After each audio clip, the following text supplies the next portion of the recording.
A'udzu billahi minasyaitonir rajim. Bismillahirrahmanirrahim. Assalamualaikum warahmatullahi wabarakatuh. Alhamdulillah wassalatu wassalamu ala Rasulillah Sayyidina Muhammad ibni Abdillah wa ala alihi wa ashabihi wa mawalah. Tibtum wa taba mamsyakum wa tabawwa'tum minal jannati manzilah amma ba'dah. Allahumma ja'al hadzal 'amal liwajhika khalisan waj'al hadzal 'amal wasilatan lil maghfirati wal barakah. Yang saya hormati para tokoh masyarakat, para hadirin yang hadir baik secara online maupun secara offline. Untuk tema pada kesempatan malam hari ini itu diambil dari kitab Muwatta karangan atau yang mengumpulkan adalah Imam Malik. Jadi di kitab itu disebutkan wa haddatsani an Malik an Yahya ibnu Sa'id anil Qasim ibnu Muhammad. Jadi ujung dari cerita ini yang menceritakan adalah Qasim ibnu Muhammad. Annahu qol, Qasim ibnu Muhammad ini bercerita, halakat imra'atun li, telah meninggal istriku. Fa'atani Muhammad ibnu Ka'ab al-Quradhi. Ketika istri saya meninggal, ada seorang ulama namanya Muhammad ibnu Ka'ab. Muhammad ibnu Ka'ab ini sering disebut juga sebagai mufassir, sering diceritakan juga sebagai muhaddits. Jadi beliau adalah orang yang paham tentang Al-Quran dan juga orang yang paham tentang hadis. Dalam beberapa riwayat itu dikatakan bahwa beliau itu meninggal di dalam masjid ketika sedang mengadakan pengajian, lalu terjadi gempa bumi. Nah, beliau keruntuhan bangunan-bangunan itu. Ya. Jadi Qasim ibnu Muhammad, istrinya meninggal. Beliau didatangi oleh ulama tafsir namanya Muhammad ibnu Ka'ab. Nah, Muhammad ibnu Ka'ab ini kemudian bercerita lagi. Faqala, kata Muhammad ibnu Ka'ab, innahu kana fi Bani Israel. Dulu di zaman Bani Israel, rajulun, ada seorang laki-laki. Laki-laki ini faqihun alimun. Dia orang yang faqih, paham betul terhadap agama. Alimun, dan dia juga alim orangnya. Abidun, udah begitu dia juga ahli ibadah. Mujtahidun, dia juga mujtahid, bisa berfatwa. Jadi orang ini luar biasa. Lelaki dari Bani Israel ini luar biasa ini. Biasanya orang itu kalau dia faqih agak susah, faqih kemudian juga abid. Kalau orang ini abid agak susah dia itu untuk berijtihad. Tapi orang ini Masya Allah nih, sudah abid, alim, faqih, mujtahid gitu ya. Jadi luar biasa derajatnya. Kanat lahu imro'ah. Nah, orang dari Bani Israel yang luar biasa ini memiliki istri, wa kana biha mu'jaban, dan dia sangat takjub terhadap istrinya. Walaha muhabban, dan dia juga sangat cinta betul terhadap istrinya. Jadi istrinya itu cantik, dia sangat cinta terhadap istrinya. Kalau ibarat orang sekarang mengatakan bucin gitu ya, bucin. Jadi si ahli faqih abid tadi itu bucin sekali terhadap istrinya. Ya kayak Mas Hadi lah ya gitu.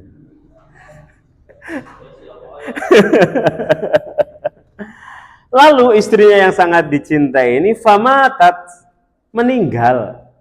Nah, jadi tadi Muhammad ibnu Ka'ab itu kan mendatangi temennya, cerita sama temennya, dulu juga ada itu orang di Bani Israel, istrinya juga meninggal. Jadi dia mau mengambil i'tibar, mau mengambil ibrah, mau mengambilkan pelajaran. Nah, ketika istrinya meninggal, fawajada 'alaiha wajdan syadidan. Sakit luar biasa, sedih luar biasa dia ini, merasa sangat kehilangan. Walaqiya 'alaiha asafan. Jadi sedihnya juga berlarut-larut. Ya. Merasa sangat kehilangan sekali karena udah terlanjur bucin gitu. Ya. Hatta khala fi baitin, sampai dia itu menyendiri di dalam rumahnya. Lalu bahasanya adalah wa ghallaqa ala nafsihi, dan dia itu sangat menutup diri. Wa ghallaqa, dia nggak mau ketemu sama orang. Ya, orang ketika tertimpa satu musibah, biasanya kalau mau ketemu orang itu malas gitu ya. Dia pengen ya sama dirinya aja gitu. Wa ghallaqa ala nafsihi, nggak mau. Wahtajaba minan nas, pokoknya nggak mau ketemu sama orang. Falam yakun yadkhulu alaihi ahadun, dan nggak ada orang yang bisa menemui dia. Wa inna imra'atan sami'at bihi, sampai kemudian ada seorang perempuan mendengar cerita ini, bahwa ada seorang faqih, seorang abid, seorang mujtahid setelah ditinggal istrinya, setelah ditinggal mati istrinya, dia sangat sedih dan nggak mau ketemu sama orang, menutup diri. Apa yang dilakukan oleh wanita ini? Faja'athu, lalu si wanita ini ingin mendatangi orang hebat dari Bani Israel itu. Faqalat, dan dia mengatakan, innali ilaihi hajatan, saya punya keperluan tuh sama orang yang di dalam rumah itu, yang menyendiri itu. Astaftih, saya ingin dikasih fatwa. Ya, masalah saya ini tolong dijawab. Astaftihi fiha laisa yujzini fiha illa musyafahatahu. Dan saya nggak bisa kecuali saya harus ketemu langsung sama dia. Ya.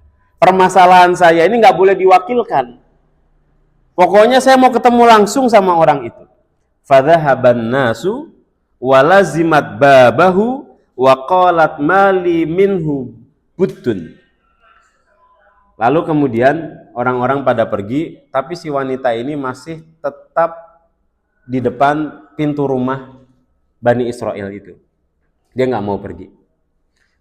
Lagi-lagi dia mengatakan, pokoknya saya mau ketemu dia. Lalu ada yang menyampaikan, faqala lahu qailun, ada yang menyampaikan kepada si mujtahid tadi,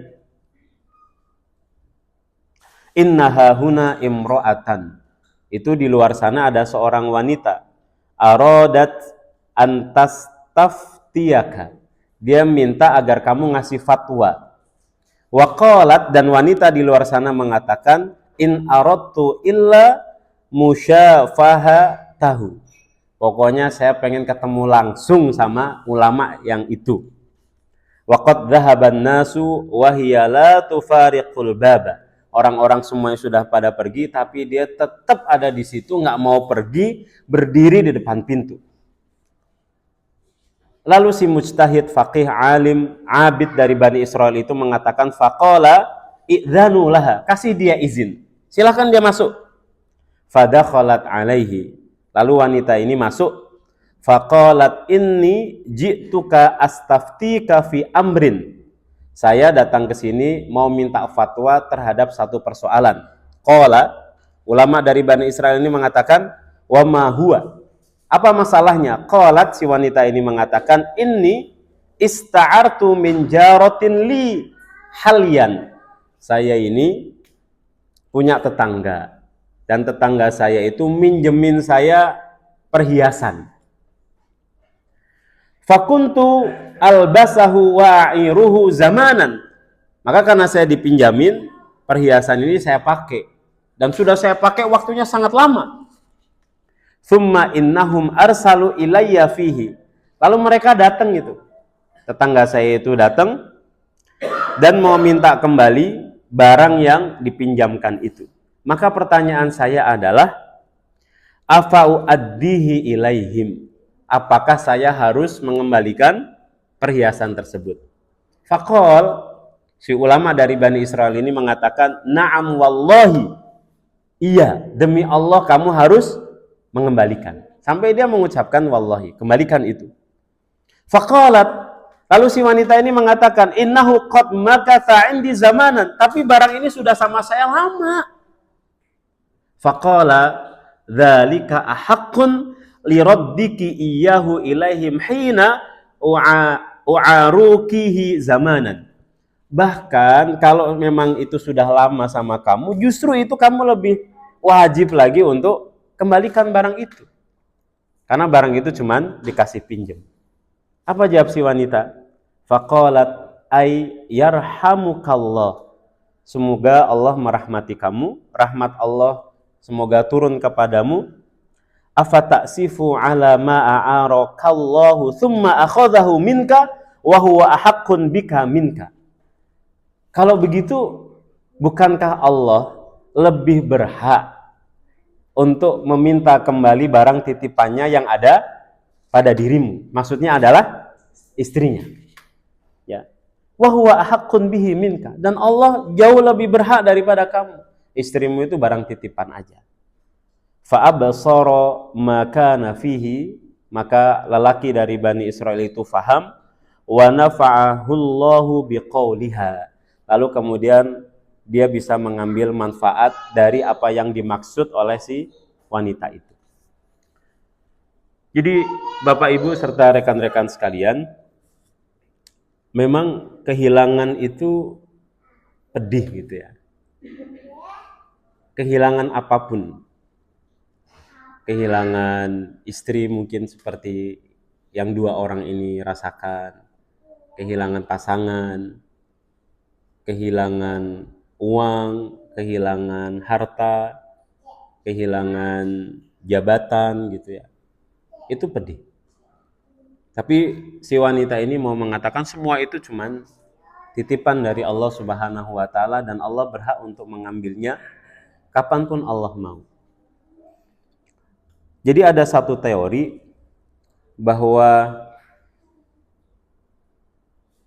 tubuh kita, hati kita, dan pikiran kita itu satu sistem.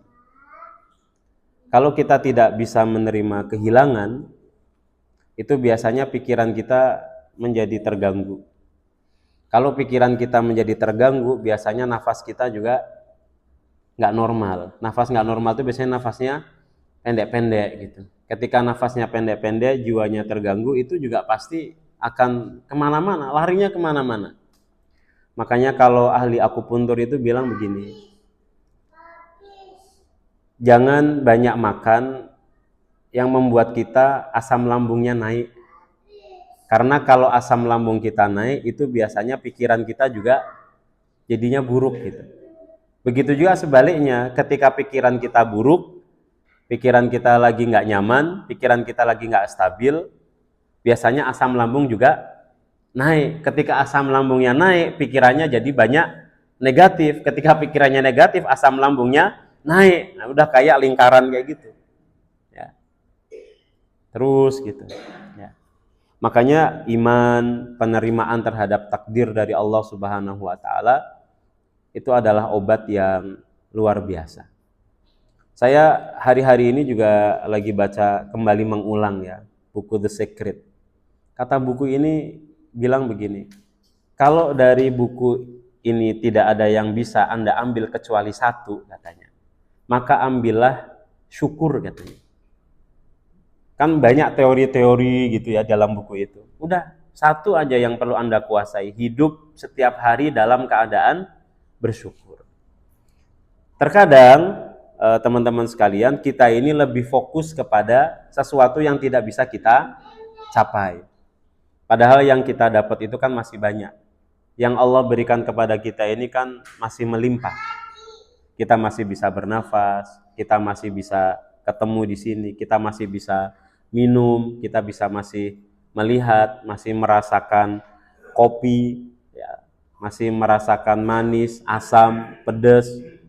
Tapi terkadang kita lebih fokus kepada sesuatu yang tidak ada di tangan kita. Maka dalam buku itu dikatakan kalau tidak ada yang bisa diambil pelajaran, satu aja yang diambil yaitu syukur.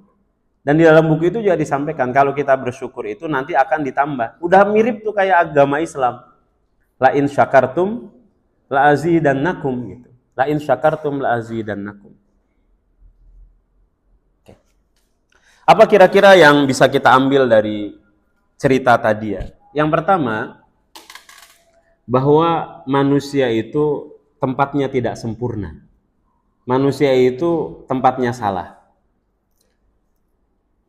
Ada seorang ulama besar, mujtahid, faqih, abid. Ternyata istrinya mati, stres dia. Maka kalau seandainya orang-orang kayak kita yang awam-awam ini gitu ya, ya ada kehilangan apa, kita kepikiran, nangis gitu, ya itu manusiawi sebetulnya. Ya, manusiawi. Manusia adalah tempatnya tidak sempurna. Kita pikirkan orang yang kayak gini nih, ya kayaknya keimanannya tebel banget gitu. Tapi ternyata enggak juga gitu. Sama aja, stres dia. Karena bahasanya tadi wa ghallaqa ala nafsi, dia benar-benar tutup itu. Nggak mau ketemu sama orang. Padahal biasanya dia ngasih fatwa. Begitu. Manusia itu tempatnya tidak sempurna. Maka terkadang kita ngelihat ada orang yang dermawan, tiba-tiba di satu momen dia begitu bakhil. Ya dia masih manusia. Ada yang orang kita anggap halim gitu ya, sabarnya luar biasa, tapi satu hari, satu waktu mungkin kita pernah ngelihat dia marah sampai tidak bisa mengendalikan dirinya sendiri. Kadang kita ngelihat ada seorang alim, besar, faqih, mujtahid, wah dia hafal Quran, ternyata dia kepleset sama satu kemaksiatan, mungkin aja. Karena kita ini manusia, mu'radun lil fitan. Dan selama kita itu manusia dan selama kita ini masih hidup, pasti kita ini akan menjadi sasaran tembak fitnah. Itu pasti. Karenanya, tapi yang penting kita ini pegang, kawan-kawan sekalian, yang kita pegang adalah kaidah fikih. Kata ilmu fikih, di dalam fikih itu, air kalau dua kolah, maka dia tidak bisa dipengaruhi oleh najis. Ya kan? Air kalau dua kolah itu nggak bisa dipengaruhi oleh najis. Maksudnya apa? Selama orang itu lebih banyak baiknya daripada buruknya, yaitu kita anggap dia masih orang baik. Karena orang pasti kepleset, ada keplesetnya pasti. Tapi selama ternyata amal baiknya lebih banyak, jangan sampai gara-gara satu kesalahan kemudian kita nganggap dia itu buruk selama-lamanya. Suatu hari teman-teman anggota dewan itu pernah dikumpulkan se-Jawa Tengah ya, dari tingkat kota, provinsi, sama DPR RI. Itu salah satu pematerinya adalah Dewan Hizbah. Dewan Hizbah itu orang yang suka nyidang kalau ada masalah. Itu beliau luar biasa. Kata beliau apa? Kalau nanti ada kader yang melakukan kesalahan gitu ya, dan lalu dilaporkan, tetap kami tidak akan pernah melupakan jasa-jasa yang pernah dia lakukan untuk organisasi ini. Itu faqih menurut saya orang ini. Faqih. Ya. Kaidah fikihnya begitu. Maka itu pun juga yang terjadi sama kita. Kalau kita pernah kepleset, maka diperbanyak amal solehnya gitu. Supaya najis yang sedikit itu tidak membuat najis air yang lebih banyak. Karena kita terkadang ngelihat gitu ya, ada orang itu amal kebaikannya bukan hanya dua kolah gitu. Amal kebaikannya udah kayak sungai. Amal kebaikannya udah kayak samudra gitu. Tapi mungkin dalam 1-2 hari, ya mungkin dia ada salahnya juga. Maka kita harus adil. Harus adil. Sejak dalam pikiran itu kita harus adil. Itu juga yang terjadi sama salah seorang sahabat, namanya adalah Hatib Ibnu Abi Balta'ah. Hatib Ibnu Abi Balta'ah ini membocorkan strateginya Kanjeng Nabi ketika mau Fathul Makkah. Jadi bisa bayangkan, ada orang sahabat di zaman Nabi, panglimanya Nabi. Nabi punya strategi. Ini strateginya strategi perang. Berarti kan perang itu antara hidup sama mati. Tapi strategi itu dibocorkan. Itu kan dosanya, kalau kita bicara dosa gitu kan, waduh, pelanggarannya berat banget gitu. Lipat-lipat gitu. Karena pengkhianatannya adalah pengkhianatan perang. Panglimanya Nabi lagi kan. Ya. Dan jadi ceritanya sahabat Hatib Ibnu Abi Balta'ah ini ngasih surat lewat seorang wanita. Ini tolong surat dikirimkan ke orang-orang Quraisy. Isi suratnya adalah kira-kira begini, waspada, ini orang dari Madinah, Nabi dari Madinah mau nyerang Mekah. Karena kan ini kan namanya perang itu khida gitu kan. Perang itu kan strategi. Kalau kita bisa nyerang musuh dalam keadaan musuh nggak tahu, itu kan kemenangan peluangnya lebih besar gitu. Nah, Nabi pengennya begitu. Musuh itu nggak tahu. Lalu tiba-tiba tergopoh-gopoh, kira-kira pengennya kayak gitu kan. Tapi dibocorkan rahasia itu. Lalu kemudian Allah Subhanahu wa taala lewat malaikat Jibril memberitahu Nabi, itu ada yang ngebocorin. Suratnya dibawa sama si wanita itu. Yang ngejar si wanita itu diantaranya Ali bin Abi Thalib, lalu kemudian Umar bin Khattab. Wanitanya ketangkep, lalu suratnya juga terbukti itu. Hatib Ibnu Abi Balta'ah kemudian disidang, kira-kira begitu. Yang nyidang Kanjeng Nabi, di situ juga ada Umar bin Khattab. Waduh. Kata Kanjeng Nabi, kenapa kamu lakukan itu? Gitu. Jawab dia, saya di Mekah itu masih punya keluarga. Dan saya nggak punya keluarga lain kecuali keluarga yang di Mekah itu. Saya mau ngabarin mereka supaya mereka ini tidak dibantai, kira-kira begitu. Kabur dulu lah, sembunyi dulu lah. Karena ini ngeri gitu. Bayangan dia itu ngeri. Ini pasti ada pertumpahan darah gitu kan. Udah takut duluan. Kata Umar bin Khattab, ya Rasulullah nggak bisa. Penggal aja kepalanya. Saya siap untuk menggal kepala Hatib Ibnu Abi Balta'ah.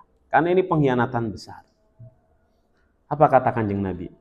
Kanjeng Nabi bilang, Hatib Ibnu Balta'ah ini adalah veteran perang Badar. Dan Allah Subhanahu wa taala sudah mengatakan, "I'malu ma syi'tum." Kata Allah Subhanahu wa taala kayak gitu. Udah kamu lakuin apa aja, Allah Subhanahu wa taala sudah ampuni dosamu. Jadi Nabi akhirnya memegang ayat itu. Tidak dipenggal kepalanya Hatib Ibnu Abi Balta'ah.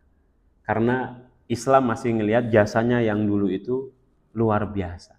Nggak semua orang bisa ikut perang Badar kecuali orang-orang awail, kecuali orang-orang yang pertama-tama percaya terhadap agama Islam dan Nabi Muhammad. Gitu.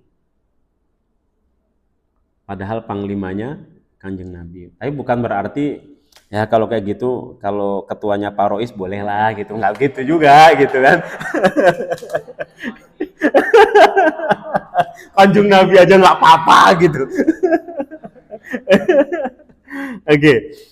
Umar bin Khattab itu kan juga pernah salah juga, dalam tanda kutip gitu ya. Yang dia serem kayak gitu, saya penggal aja ya Rasulullah. Umar bin Khattab itu hafal Quran. Ketika ada ayat-ayat Quran yang begitu menggugah hati, Umar bin Khattab selalu berhenti.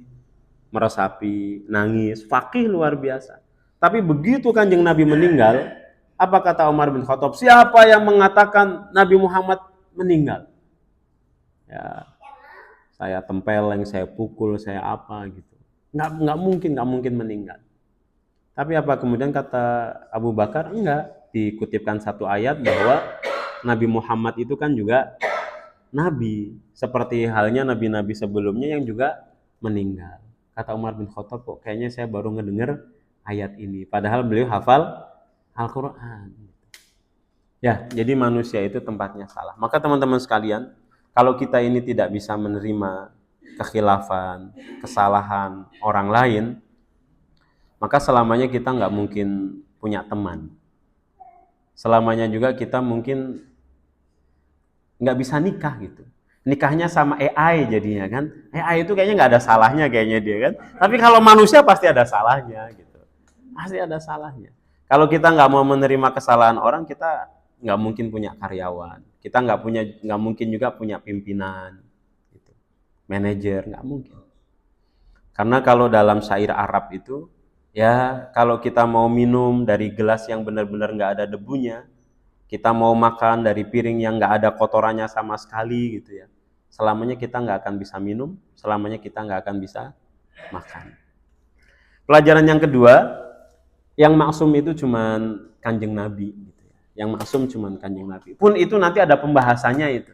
Nabi-nabi itu maksum dalam urusan agama atau maksum dalam urusan dunia juga gitu. Tapi itu nantilah pembahasannya. Yang maksum cuma Nabi. Makanya dulu ada seorang ulama besar namanya Iyas ibnu Muawiyah. Ada orang datang kepada Iyas ibnu Muawiyah lalu ngejelek-jelekin temennya. Wah, temanku tuh begini. Ulama Iyas ibnu Muawiyah bilang apa? Kamu ini pernah ikut Aghazautar Rum? Kamu pernah ikut perang lawan Romawi nggak? Yang kafir itu? Nggak pernah. Atau mungkin Hindi, Wasindi, Waturkia, atau kamu mungkin pernah ikut perang, nyakitin, ngebunuh orang-orang kafir yang ada di India, yang ada di Turki? Enggak juga. Lalu kata Iyas ibnu Muawiyah, kalau kamu nggak pernah ikut perang, melukai orang-orang non-muslim itu, baik di Romawi, di India, di Turki juga, kenapa terus kamu melukai, menyakiti saudaramu sendiri yang dia adalah seorang muslim? Orang non-muslim aja nggak kamu sakiti. Masa ini orang muslim kamu sakiti dengan kamu gibain, kamu jelek-jelekan dia di depan saya. Gitu. Makanya Fudail ibnu Iyad mengatakan, gibah itu, teman-teman sekalian, gibah itu ada urutannya. Kalau kita menggibah berarti kita dapat dosa yang lain juga.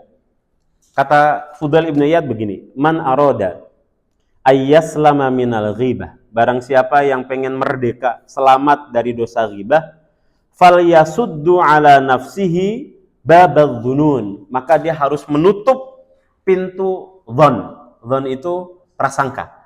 Faman salima minadh dhonni salima minat tajassus, maka barang siapa yang selamat dari dosa dhon, dosa prasangka, dia akan selamat juga dari dosa memata-matai. Wa man salima minat tajassus, dan barang siapa yang selamat dari dosa memata-matai, salima minal ghibah, maka dia baru bisa selamat dari dosa ghibah. Berarti ada urutannya. Orang itu berprasangka buruk dulu, baru setelah berprasangka dia akan tajassus, nyari-nyari kesalahan. Setelah kemudian dia tajassus, baru dia bisa menghibah. Nah, kalau kita ini sudah terbiasa ghibah, teman-teman sekalian, itu biasanya akan kecanduan. Pengen lagi gitu. Karena dengan ghibah itu kita mengangkat harga diri kita di depan orang lain gitu. Ada kepuasan di situ, ada kepuasan. Ya. Baik. Pelajaran yang setelahnya adalah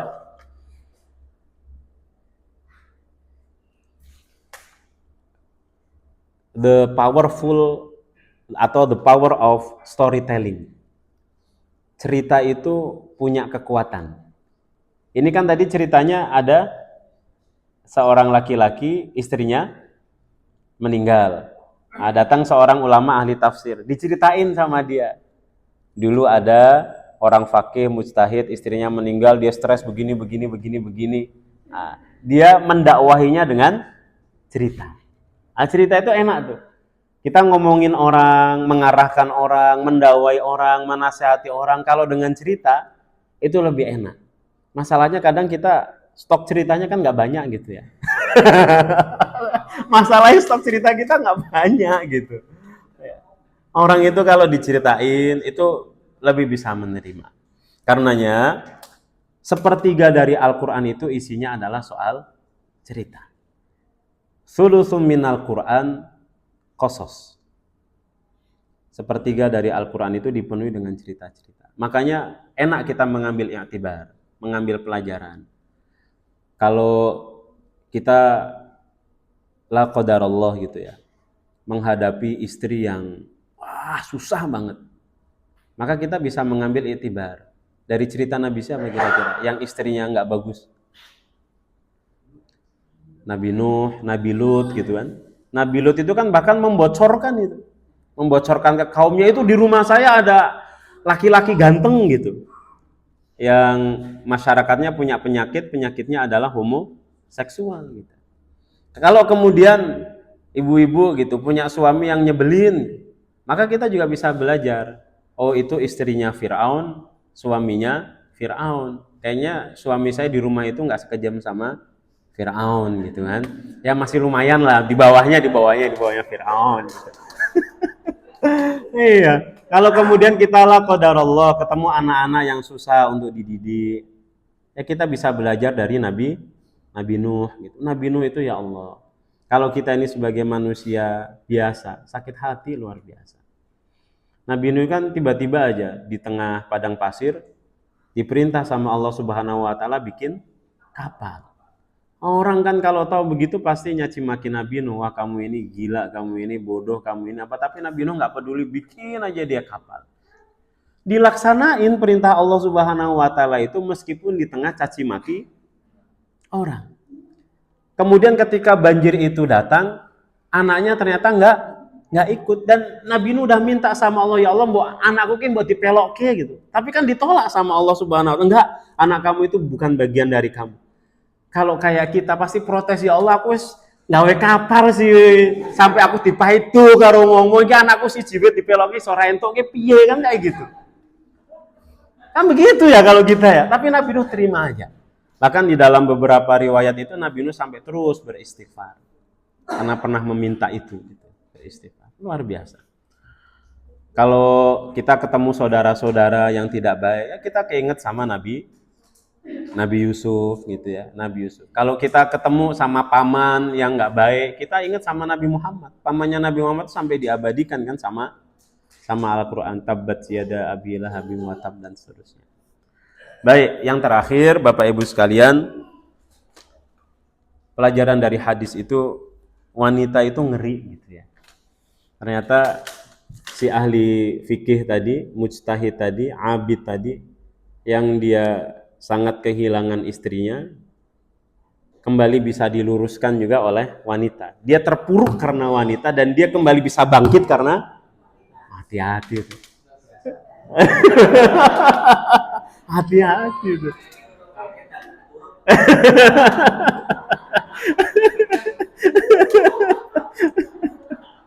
Iya.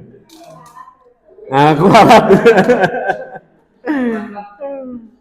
Iya, kita ini atau dunia ini sering menganggap ya bahwa wanita ini lebih banyak perasaannya daripada akalnya. Lalu ketika kita nganggap seperti itu, ya terkadang menomorduakan wanita dan lain sebagainya. Tapi kan itu hikmah dari Allah Subhanahu wa taala. Wanita kenapa lebih banyak perasaannya daripada akalnya? Ya karena wanita sering berinteraksi dengan anak-anak gitu ya.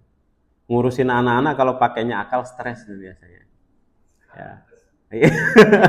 Ya, makanya perlu menggunakannya perasaan. Ini hikmah dari Allah Subhanahu wa taala. Dan ternyata sejarah agama Islam ini banyak juga berhutang kepada para wanita. Contohnya adalah Imam Bukhari. Imam Bukhari itu dibesarkan sama ibunya. Ya, bapaknya sudah meninggal, bapaknya kaya raya, dibesarkan sama ibunya. Imam Bukhari itu kan lahir di wilayah namanya Bukhara. Bukhara itu wilayah Rusia. Tapi beliau kemudian bisa menjadi ahli hadis gitu. Orang Rusia itu kan aslinya bahasanya bukan bahasa Arab gitu ya. Tapi Imam Bukhari bisa. Apa yang terjadi sama Imam Bukhari? Kalau kata Syekh Amrun Khalid, di antaranya adalah satu barokah ibunya dan dua adalah barokah uang halal. Bapaknya itu memang banyak uang, tapi uangnya diambil dari uang yang halal. Ceritanya Imam Bukhari ini pergi ke Mekah, kayak umroh gitu ya, seketika usianya 10 tahun. Lalu nggak mau lagi balik ke Bukhara, nggak mau balik lagi ke Rusia, maunya tetap tinggal di Mekah dan Madinah. Sama ibunya diizinin. Akhirnya beliau sama ibunya tinggal di situ. Ini kan kebesaran hati seorang ibu. Yang pertama kali dilakukan oleh Imam Bukhari adalah belajar bahasa Arab. Setelah beliau belajar bahasa Arab, lalu beliau belajar Al-Quran. Setelah belajar Al-Quran, lalu belajar hadis. Hadis yang dihafal sama Imam Bukhari, Bapak Ibu sekalian, sebanyak 60.000. Berapa? 60.000. 60.000. Kita ini hadis arba'in, apalnya awal. Awal pun awal paling awal. Innamal a'malu binniyat isbar gitu. Muri-murine guys, kacau. Padahal arba'in Nawawi paling 40 hadis. Imam Bukhari itu 60.000 hadis. Ya. Lalu Imam Bukhari itu sekali lagi beliau bukan orang Arab, tapi orang Rusia. Dari 60.000 hadis sama Imam Bukhari itu diayai, disortir atau di apa itu? Iya, diayai itu bahasa Indonesianya apa? Disaring, disaring sama Imam Bukhari menjadi 2.400 hadis. Itulah yang beliau kumpulkan dalam Sahih Bukhari. Dari 60.000 cuman 2.400. Itu kan proses nyaring itu juga penuh dengan kerja keras yang luar biasa loh. Nyaring 2.400 dari 60.000. Ini ibarat Pak Arif kayak dagang gitu ya. Lalu punya database pelanggan 60.000. Diayai cuma 2.400 ku setengah mati Pak Arif. Uangnya setengah mati. Kira-kira sing Pak tuku sopo gitu. Oh setengah mati gitu. 60.000 di swidaewu tekane 2.400 setengah mati. Itu yang dilakukan oleh Imam Bukhari. Makanya kemudian Imam Bukhari itu dikenal sebagai orang yang pertama kali menerapkan kurikulum ini nyaring hadis itu sampai hadisnya menjadi sahih. Beliau punya kaidah itu 42 kaidahnya. 42 kaidahnya agar menentukan hadis ini derajatnya apa? Apakah sahih ataukah hasan ataukah dhaif ataukah apa? Kaidahnya diantaranya adalah beliau mempelajari orang. Kan kalau bicara hadis itu kan nggak langsung qala Rasulullah Shallallahu Alaihi Wasallam, karena jarak antara Imam Bukhari dengan Kanjeng Nabi itu kan jauh. Pasti ada yang bilang dari fulan, dari fulan, dari fulan, dari fulan. Nah itu 60.000 hadis itu diteliti sama Imam Bukhari. Si A ini ketemu nggak sama si B. Wah itu kan angelnya luar biasa. Padahal Imam Bukhari orang Rusia. Rata-rata hadis itu berputarnya di Jazirah Arab. Piye gue kon kenal si fulan yang itu orang Arab, ketemu nggak itu? Pernah ketemu nggak? Satu masa nggak? Kita untuk menentukan si fulan dengan si fulan satu masa aja susah. Apalagi sampai satu masa itu dia ketemu nggak gitu. Ya. Kan begitu ya. Kalau orang ini ketemu satu masa, lalu diteliti lagi, kira-kira dia ibadahnya gimana? Neliti ibadah wong. Kira-kira dia itu pendusta bukan? Pernah bohong nggak? Waduh lurune. Nek ono Facebook kan siapa enak Pak? Nah, seiso di scroll apa? Lagi zaman gendro ono Facebook kan pian gue yo. Untuk menentukan orang ini orang baik atau bukan. Orang ini pernah bohong atau enggak. Itu Imam Bukhari membuat kaidah sampai 42. Dari 60.000 itu terjadilah tersaring 2.400. Karenanya kalau sekarang di universitas-universitas kita kalau ada karya ilmiah itu kan harus ada referensinya. Nah itu kita ini berhutang sama Imam Bukhari. Karena kan ini hadis ini referensinya dari mana? Siapa dari siapa? Siapa dari siapa? Itu yang pertama kali menciptakan ilmu itu adalah Imam Bukhari. Nah kita banyak berhutang sama Imam Bukhari. Karenanya Imam Ahmad itu pernah mimpi ketemu sama Kanjeng Nabi. Yang mimpi Imam Ahmad, nggak langsung Imam Bukharinya. Imam Ahmad mimpi ketemu Kanjeng Nabi, lalu ditanya sama Kanjeng Nabi, kamu mau kemana? Saya mau ketemu Imam Bukhari. Apa jawab Kanjeng Nabi? Tolong sampaikan salam saya kepada Bukhari. jazakallahu khairan. Itu. Jadi kata Kanjeng Nabi, sampaikan salam saya kepada Bukhari dan saya mengucapkan jazakumullahu khairan, karena atas jasa dan kerja keras Imam Bukhari akhirnya agama ini bisa memiliki hadis-hadis sahih yang prosesnya itu tidak mudah. Dari Imam Bukhari kemudian lahir itu kutubus sunan yang lain. Ada sahih Muslim, ya, terus ada Sunan Tirmidzi, ada Sunan apa, Sunan Ibnu Majah gitu. Itu referensi awalnya adalah Imam Bukhari. Makanya menurut saya kayak Aan orang Selamaran kuwi iso jadi ulama besar, wong Imam Bukhari wong Rusia bisa gitu. Bisa insyaallah. Jazakumullah khair, terima kasih banyak. Assalamualaikum warahmatullahi wabarakatuh.